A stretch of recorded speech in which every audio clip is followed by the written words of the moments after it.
Mimi nilikuwa napingana nao, lakini kauli ya Mguto imekuja kunistua na kuona Yanga kumbe wanavyosema hatuna imani nao. Wana sababu za kuna baadhi ya viongozi wameainisha pale kwamba hatuna imani na fulani na tunahitaji fulani afanywe hivi. Umeiona vipi? Yaani imani Yanga kama msimamo wao wakiweka vizuri, bodi ya ligi kweli inatakiwa kae pembeni. Bodi ya ligi kumbe inatambua kwamba Simba inaweza kaamua jambo ambalo wao wenyewe wasiwe na majibu ya kulijibia. Kwa hiyo unaangalia madhaifu ambayo sasa yapo ndani ya bodi ya ligi. Hawatumii kanuni.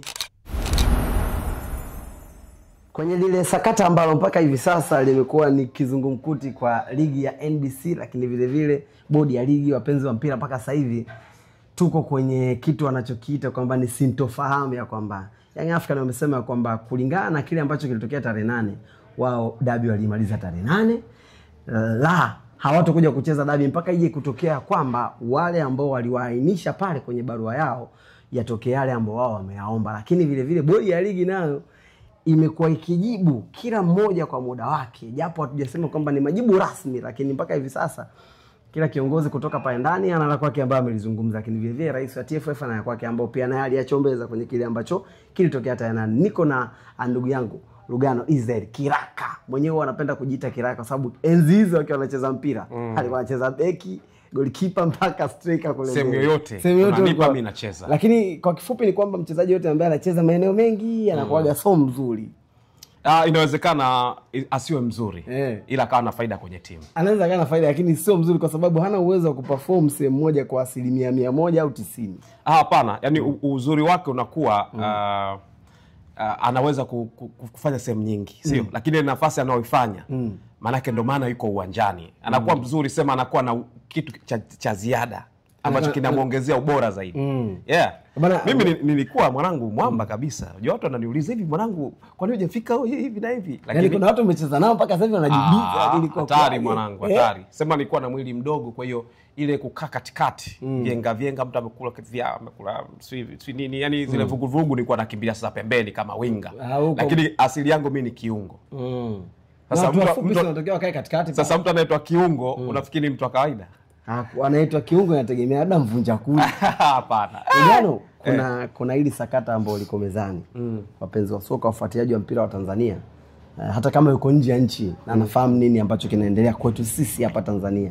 Tukizungumzia baada ya kuahirishwa kwa dabi ya Young Africans dhidi ya Simba tarehe 8, yamekuwa mengi sasa, yamekuja kuibuka baada ya pale, kila mmoja akizungumza chake. Simba alitoa uamuzi wao mara moja na mpaka leo wamesimamia pale, wako kimya. Young Africans wakatoa barua yao kwamba ile ni dabi yao wameshaimaliza kuicheza, na hata kama itapangwa tarehe nyingine hawako tayari kwa ajili ya marudiano. Aidha walioanisha vitu vyao pale ambavyo walikuwa wanavihitaji vifanywe kazi. Na ndio majibu ambao wanayategemea mpaka leo. Ila sasa mpaka hivi sasa wengi wanasema kwamba hata tarehe kipangwa hatuji. Ushaisikiaga hiyo hatuji ya mtaani wewe?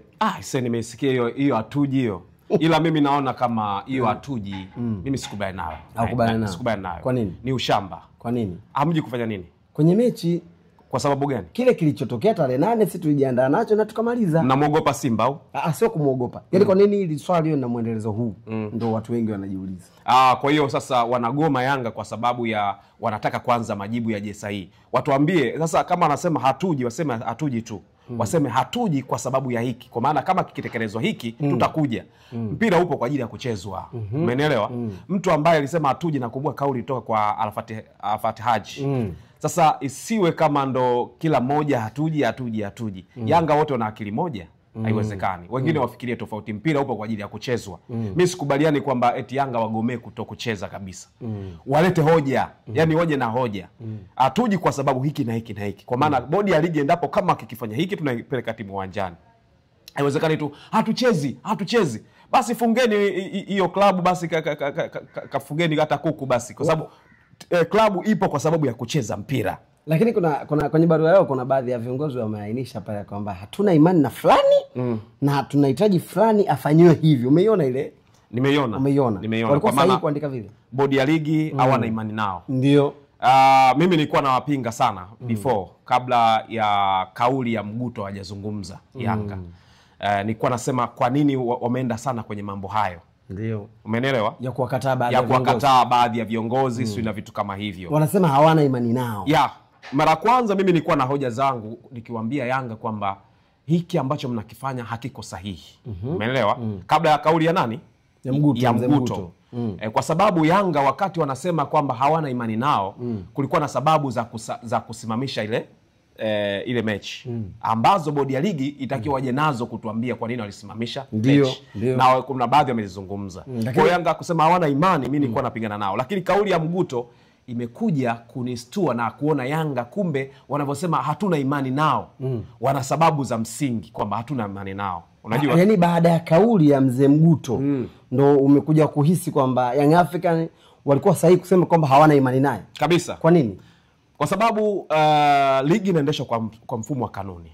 Kanuni ndo hekima ya ligi inavyoendeshwa. Ndio. Yaani vilabu vyote 16 vilikaa pamoja, vikaangalia kanuni. Bwana, kuna kanuni hii mnaonaje iko sawa?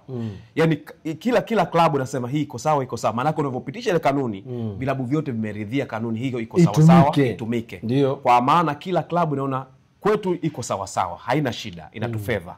Kwa maana kanuni ndo hekima ya kwanza kutumika. Umeelewa? Kabla ya hekima zingine ambazo wanataka kuzitumia bodi ya ligi. Sasa kile ambacho walikifanya bodi ya ligi kusimamisha mchezo walikuwa kwenye kanuni. Walikuwa kwenye kanuni ambao ni kanuni ya 34 1-3. Walisimamia kwenye kanuni ambayo inapa mandate kwa maana bodi ya ligi na TFF kusimamisha mchezo. Umeelewa? Ndio. Shida inakuja. Yote hayo yamepita, tunasubiria sasa ile kauli ya mwisho kwa sababu wasema kuna uchunguzi unafanyika kwenye bodi, utatolewa majibu haraka sana. Sasa kabla uchunguzi hujafanyika, anaibuka Steven Mguto, CEO mwenyekiti wa bodi ya ligi, anakuja kusema kwamba tulisimamisha ule mchezo kwa sababu ya hekima. Angesema kwa sababu ya kanuni, tungeendelea kuwa naye. Mimi binafsi ningeendelea kuwa naye. Kwa hiyo kosa lilikuwa pale aliposema kwamba walisimamishwa kwa sababu ya hekima, sio kanuni. Alafu kibaya anarifaa mechi iliyochezwa mwaka 2021 ile. Yanga kwamba kama ni kanuni, ingetumika kanuni 2021 Young African anatakiwa ashushwe daraja. Si unaelewa? Kwa hiyo unaangalia madhaifu ambayo sasa yapo ndani ya bodi ya ligi. Hawatumii kanuni. Wanatosha vipi? Yaani imani Yanga kama msimamo wao wakiweka vizuri, bodi ya ligi kweli inatakiwa kae pembeni. Waweke msimamo upi vizuri ili bodi ya ligi ikae pembeni sasa? Hawatumii kanuni. Kama utumii kanuni, na ndio kanuni ambazo zimekubaliana kwamba lazima tutumie ili ligi iendeshwe, lazima iende kwa mfumo wa kanuni. Mguto anakuja anasema tumetumia hekima kwa sababu kusimamisha mchezo wa Simba lazima tusimamishe kwa hekima. Hizi ni timu kubwa. Yaani bodi ya ligi kumbe inatambua kwamba Simba inaweza kaamua jambo ambalo wao wenyewe wasiwe na majibu ya kulijibia. Yanga wanaweza kaamua jambo ambalo hawana jibu la kulijibia. Sasa kuna sababu gani ya kuwa na bodi ya ligi ambayo haina meno, ambayo haina msimamo, ambayo inahofia mechi kwa maana timu mbili katika timu 16 ambazo ziko kwenye ligi. Hapo kuna madhaifu makubwa sana ambayo tunayaona, ambayo mimi binafsi nilikuwa niko tofauti na Yanga kwamba sijui nini tunataka hiki pointi 3, sijui tunataka nini pointi 3 kwa sababu sisi tumeshaandaa mechi hatuchezi kwenye hatuchezi. Sasa kwa upande wa Yanga ndio sikubaliana nao. Lakini ukija swala la kujiuzulu, Steven Mguto ndo anakuja kuambia bodi ya ligi na uongozi wake au TFF kwamba bodi ya ligi haijitoshelezi, tuna madhaifu, hatujiamini. Kwa hiyo inawezekana ni mfumo uliopo ndani ya bodi ya ligi au ni viongozi hawajiamini kwenye kusimamia zile kanuni. Kwa sababu bodi ya ligi kama wangekuwa na msimamo wa kile ambacho anakiamini, Simba ameandika barua hatuendi uwanjani, wangejiridhisha wao kwamba kikanuni Simba hawana mamlaka ya kusema hatuchezi mchezo kwa hoja walizokuwa nazo ni dhaifu, wasingeruhusu. Wangesema mkacheze. Kwa sababu wanajua Simba nao wanajua kuna kanuni ya usipopeleka timu uwanjani unapokuja kuna hili. Usipopeleka mechi uwanjani, kwanza kuna kanuni ya kushushwa daraja kabisa. Tena sio daraja, sio championship, first league, bondeni kabisa, kwanza upya timu leo wanajua. Kwa hiyo Simba huenda ile barua ambayo walikuwa wameandika walikuwa wanatingisha kiberiti waone kama kuna njiti ndani. bodi ya ligi wameingia kwenye mfumo. Kama bodi ya ligi wangekaza kwamba sisi tunasema mechi ipo, Simba angesema bwana tupeleke tu timu. Tupelekeni timu. Na kama Simba singepeleka timu, wanajua hiyo kanuni, piga nyundo ili tutengeze ligi yetu vizuri. Sometime tungejikuta pengine tulikuwa na ligi bora sana duniani. Kama mmoja akipewa adhabu kama ya kushusha daraja. Juventus ni moja kati ya vilabu vikubwa sana Ulaya. Italia. Umeelewa? Walisha kulaga nyundo. Kama Italia sile hao wangesema kwamba Juventus bwana ni timu kubwa tuachane nayo, wamebeba ligi kwa muda mrefu, wamepanga matokeo tuachane nao. Nini kikao kimefanyika? Manake uozo ungeendelea. Sasa bodi ya ligi wangetuhakikishia kwamba wao wanachoenda kukisimamia. Unajua bodi ya ligi nguvu yao inatokana na vilabu wenyewe. Manake kitu kikiamuliwa bodi ya ligi, imeamua Coast Union, imeamua Swinani, wamekubaliana kwamba hiki ndicho ambacho tulikubaliana pamoja. Na makubaliano yao yote yanatokana na kanuni. Umeelewa? Sasa kukiuka kanuni, sasa watuambie wale viongozi wa bodi ya ligi, hiyo nguvu ya kuto kuitumia kanuni umeitoa wapi? Nje na vile makubaliano ya vilabu ambayo yalitengeneza hizo kanuni. Mimi nina maswali mawili. La kwanza, huenda mkanganyiko wote huu ni kwa sababu barua ya Young African haijajibiwa. Kama vile ambavyo wao waliuliza, wakatoa taarifa kabisa, ulikuwa ni public, yani wameitoa public, yani kwamba kwa umma ikaonekana, kila mmoja akaona malalamiko ya Young African ni haya. Lakini labda ni kwa sababu bodi ya ligi hawajaijibu kama vile ilivyoulizwa, imekuwa ikijibiwa na mtu mmoja mmoja, tena kwa kipengele. Huenda ili pia likawa limechangia kwamba bodi ya ligi kuto kuwajibu ama hawakustahili kujibiwa. Kama kumbukumbu ndakuwa nazo sahihi, nilimsikia Boimanda, yeye alisema kwamba Yanga hawajajibiwa. Lakini kaja kumsikia Mguto anasema Yanga wao wamejibiwa. Si unanielewa? Yani wamejibiwa barua.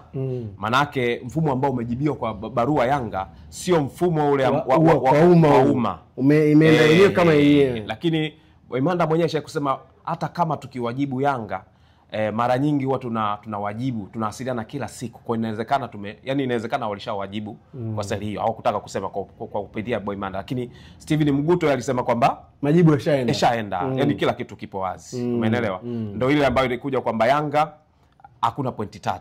Sasa mezani. Umeelewa? Manake barua ishafika. Kwa hiyo kama ni barua ilishaenda, na najua Yanga ana majibu, ndio maana utakuta hii misimamo bado inaendelea. Kwa hiyo kwa swali lako naweza nikalijibu hivyo. Watu wengine wanasema kwamba Steven Mguto hakustahili kuwepo pale bodi ya ligi mpaka hivi sasa kwa sababu sio mwenyekiti tena wa Coast. Ni sahihi au sio sahihi? Ni sahihi kabisa. Unajua ndio hapo naanza kujiuliza, Steven Mguto pale anasubiria nini mpaka dakika hii? Kwa nini? Kwa sababu sio mwenyekiti. Sio mwenyekiti wa Coast. Sasa anamwakilisha nani mpaka dakika hii? Lakini pia kwa ajili ya kusaidia bodi ya ligi na kusaidia ligi yetu, mzee Mguto kafanya kazi kwa muda mrefu sana. Inawezekana mengine tutaanza kumlaumu mzee, lakini kuna kipindi akili mwili vinakataa. Ni sana kwenye mpira wa miguu. Kuna kipindi umri ukifika, kuna umri ukifika itabidi upishe tu vijana. Wapo wengi vijana ambao wanaweza kukaa kama wenye viti wa bodi ya ligi. Sijui ni nini ambacho kiko nyuma yake. Sijui ni nani mwenye nguvu ya kumbakiza pale. Sijui ni kanuni. Kama ni kanuni basi itakuwa na shida. Mwenyekiti akiondolewa, hivi itokee labda klabu imemfukuza mwenyekiti kwa sababu alikuwa bodi ya ligi, maana yake muendelee kubaki naye, atakuwa unamwakilisha nani sasa? Labda vijana hawajapeleka changamoto sasa pale. Siamini hicho kitu. Mzee hajapata changamoto. Wapo wengi sana kina Makao wale Fountain Gate, wapo si kutoka timu gani, wapo wenye viti kutoka maeneo tofauti atakao viongozi wa bodi ya ligi. Mguto sio kwa kumvunjia heshima. Ni mzee ambaye kafanya kazi kubwa sana, kwa heshima kubwa aheshimiwe. Lakini namna tu ya kuweza kumsaidia ni kumpa majukumu mengine kama yapo ya kumsaidia. Lakini majukumu ya kuamua kwenye bodi ya ligi wakati yeye sio mwenyekiti wa klabu ni kama kumuonea au kuvinyima vilabu haki. Umeelewa? Kwa sababu yeye anawakilisha klabu gani? Kama ni haki ya kutumia klabu kama Coastal Union, kwamba kama mwenyekiti atoka kwa Coast Union, basi wamchukua hata mwenyekiti wa Coast Union achukue badala ya Mguto. Sasa taharuki ambazo zinakuja, sometime ubongo unakubali, mwili hautaki, mwili unataka, ubongo unakataa. Tukubaliane kwamba amefanya kazi kubwa sana kwa muda wote ambao ametumikia bodi ya ligi. Yale ambao ametoka na kuyazungumza, siamini kama bodi ya ligi waliyaruhusu ndio akazungumza. Siamini. Unamaanisha huenda ni utashi wake mzee? Siamini. Mimi naamini ni kwamba tu amekutana na interview, njoo tuzungumze, ndugu yangu njoo tuzungumze. Akapiga. Naamini ndani ya bodi ya ligi kuna taharuki na sijui watasawazisha vipi hili swala. Kwamba mzee Mguto amesababisha taharuki ndani ya bodi ya ligi. Kwa kile ambacho ile taharuki kubwa sana. Mimi naamini vikao ambavyo vinaendelea bodi ya ligi sasa hivi. Ni tutafanyaje sasa hapa, tushamwaga mboga na ugali, nani wa kuuzoa? Hakuna namna ya kuzoa. Sasa kitu ambacho nakiona sasa hivi, yani labda irudi tena kwa rais wa TFF ndo aje azungumze tena. Aweke msimamo mwingine, lakini bodi ya ligi atazungumza nani? Mtu wa mwisho kuzungumza pale ni Mguto ambaye ni mwenyekiti. Ndio kashazungumza. Mwenyekiti kashayamwaga. Ndio. Nani wa kuyazoa? Arudi CEO akamkosoe mwenyekiti? Ni ngumu. Arudi Boimanda aseme mwenyekiti alikosea?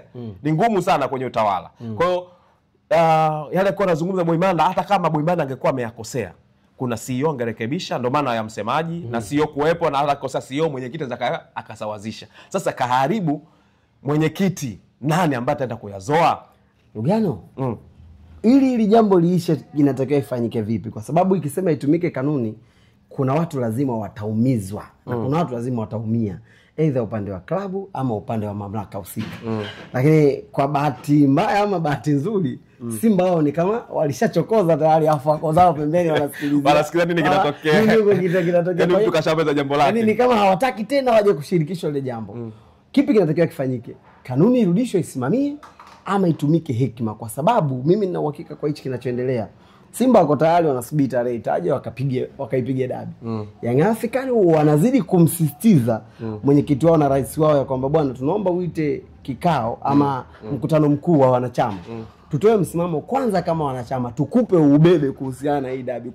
Turudi kwenye kanuni, watu wawajibishwe, ama tutumie busara sasa. Kwa sababu wanavyosema wenyewe ni kwamba pointi 15 kukatwa akatwi Simba wala Yanga, na mechi lazima ichezwe. Sasa watu wanataka mchezo uchezwe. Young African hawataka kucheza, Simba wako tayari kucheza. Bodi ya ligi wanasema mechi ipo, kipi kinatakiwa kifanyike? Yaani mpaka dakika hicha kufanyika hakipo tena. Hakipo Yaani unajua Wallace Karia alishatoka ameshasema na alishakuwa tayari kuwa na upande na kile ambacho nakiamini, ambacho upande fulani hawakukubaliana nacho. Ndio. Upande wa bodi ya ligi hawana kitu kingine ambacho kinaweza kikaeleweka kakizungumza. Hata sasa hivi wamesema bodi ya ligi wamekuja anazungumza hiki. Hakuna kitu ambacho kinawezekana. Mimi kitu ambacho kinatakiwa kufanyika sasa hivi. Kwanza tuanze na Wallace Karia. Wallace Karia yeye avunje bodi ya ligi. Aivunje bodi ya ligi. Kuna watu anatakiwa apangue bodi ya ligi. Yaani aonyeshe kuna kitu, kuna mabadiliko kwenye bodi ya ligi. Sawa Alafu aiombe serikali ije kama upatanisho tu. Umeelewa? Kwenye mpira miguu serikali haitaki kuingia. Lakini ilipofikia hapa, Wallace Karia hawezi kuwa dawa. Bodi ya ligi hawezi kuwa dawa. Labda sasa waende CAF na FIFA, nani atakuja kuleta dawa? Hapo ni kiongozi. Unakumbuka swala la Faisal lilikuwaje? Nikumbuka hilo. Lilikuwa gumu sana. Lakini mamlaka za serikali zilizokuwa zimeingilia zikaja kurekebisha. Lakini wakati wanarekebisha haya, kwa maana ya Wallace Karia, aonyeshe sasa hivi kwamba kama watu wengine wanaingia, tunabadilisha mfumo wa uendeshaji. Hasa kwenye upande wa bodi ya ligi. Kuna mambo mengi yanatakiwa badilike. Kama yepi? Sawa Mfumo wa bodi ya ligi lazima kuwepo na lea angalau hata 3.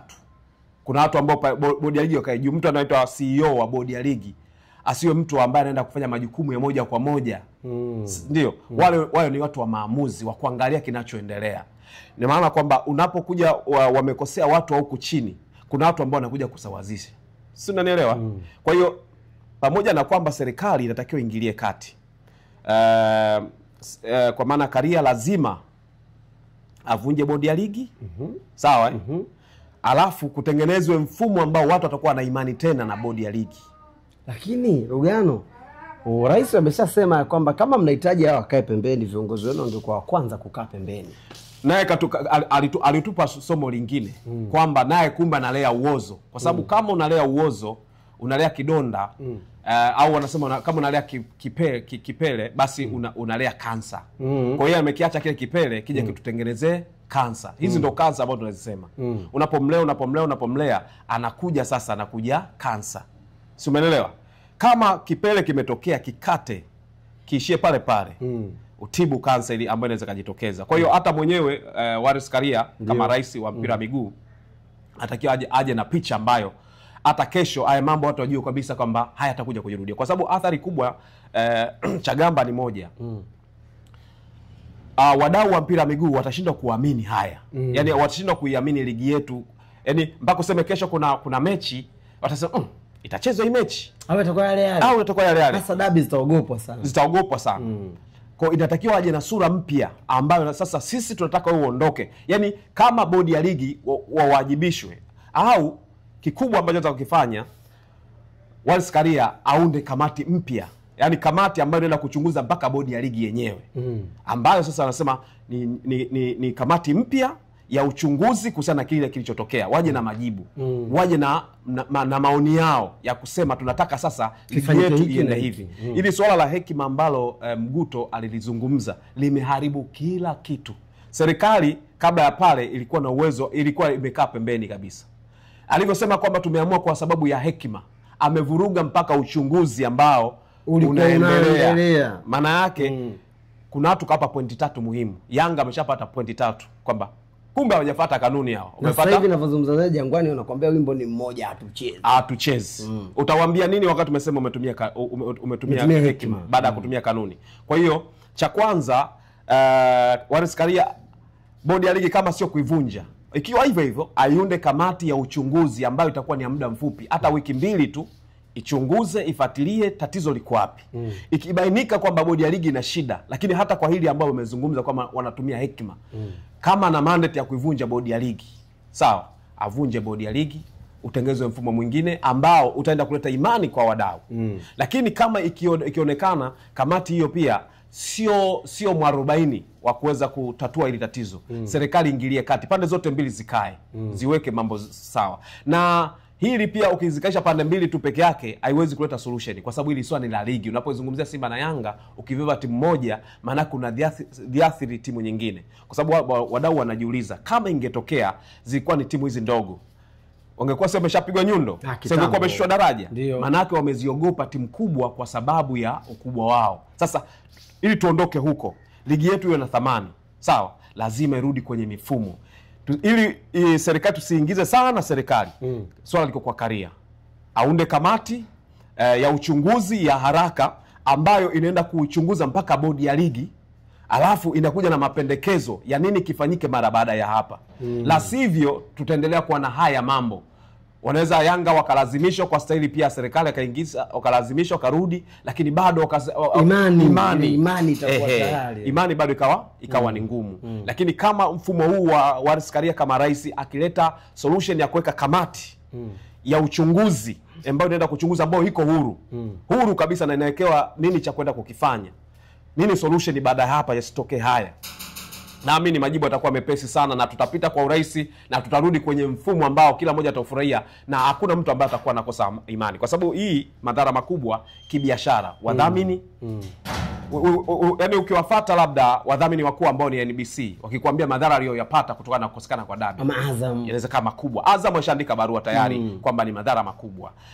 Bado wengine wafanya biashara wadogo na wadau wengine pia, ukiachana wale ambao wamesafiri kutoka nje ni makubwa sana. Sasa ili baadaye kuleta ile mtu aendelee kujiamini kwamba sasa mambo yamekaa sawa sawa, lazima kuwepo na kauli ngumu ambazo kama mtu ataenda kuumia ni kwa manufaa makubwa ya soka letu. Lakini ukisema bwana, unajua ngoja tufanye hivi, madhara ambayo yanakuja baadaye ni makubwa kuzidi kawaida, kwa sababu wadhamini ambao kila siku tunawabembeleza waingia kwenye ligi yetu wataanza kusema ligi yenyewe hii ambayo huna uhakika kama mechi itachezwa, kila siku vitu viamliwa kwa hekima baada ya kuamliwa kwa kanuni. Kwa kanuni sasa hivi bado hazijaonekana kama kitu cha muhimu. Ukija mfumo mwingine ambao utaenda kuonyesha kwamba sasa hivi watu wamekaza sura, yani sio Simba sio Yanga, ukizingua weka chini, pigwa X. Lazima kuja na sura hiyo. Mimi naamini ligi yetu itarudi kwenye rizimu nzuri kama ilivyo sasa hivi. Hata mataifa mengine yatakuwa natuzungumzia vibaya sana, yani kwamba hii ndio ligi namba 4 hii. Kumbe hata kanuni hawafuati. Hebu fikiria hicho kitu. Chagamba. Hivi tulikubaliana wapi kwamba ni ligi namba 4? Sio kukubaliana. Kuna watu ambao wanafanya utafiti, research. Mimi natamani kuna watu wengi ambao hawajajua hii namba 4 tumeitoa wapi. Ligi namba 4 tumeitoa wapi? Ligi namba 4 ni taasisi inaitwa IFFHS ambao ni shirika la takwimu duniani la utafiti katika masuala ya michezo. Wao wakatafiti wakaangalia kwamba sisi ni namba 4 kwa ubora. Kuna maswali mengi unaweza kujiuliza hapo. South Africa kweli tunawaacha mbali, Tunisia tunawaacha mbali. Kweli. Lakini ukija sasa kwenye vitu kama hivi inawezekana kuwa na hoja nyingi, lakini ukija kama hivi watu wataanza kuhoji. Hivi ndo hawa ambao hata kanuni wazijui wanatumia hekima. Hivi ndo hawa ambao tunasema ligi bora, alafu kumbe timu 2 ndio ambazo zinaongoza ligi, wao wakisema leo hatuchezi hawachezi.